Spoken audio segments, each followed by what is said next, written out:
This was one of the most traumatizing experiences of my life. I'm sweating, and this is Sheriff near me, and his mouth is tied, and he's sedated because he's gonna get his hind nails removed today.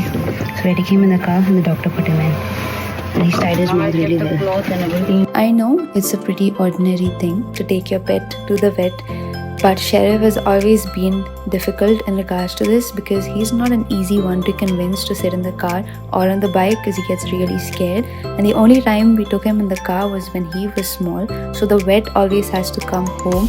And today the doctor came home and we got him tranquilized because he is very ferocious and aggressive, and even with the muzzle on, it's very difficult, really difficult to get him in the car.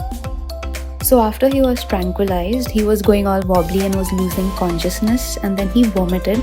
But the doctor carried him and took him to the car, and then we made our way to Porvorim to the clinic Pet Concern, where he was having the surgery done. It was finally a relief, to be honest, to address this issue once and for all, because I think we had to call the doctor at least 3 or 4 times over the course of 4 years. And even when I tried to cut them myself, the nails, he bled because it was too close to the veins, or it has been really risky to cut them because he's very aggressive, and the charges per visit were 800. So I think it's pretty expensive, and the best thing for Sheriff and for us was to get them surgically removed.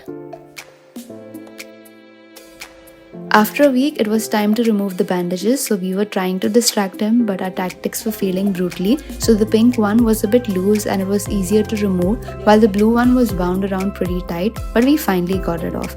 There was a lot of barking and shouting involved. His wounds were healing beautifully with the antibiotics, but he was biting into the wound and trying to remove the stitches, and it got real bloody. So I did a jugaad and I tied my jacket around him so he couldn't get to his feet. And after a while, I just put on some old socks and tie them up with bandages.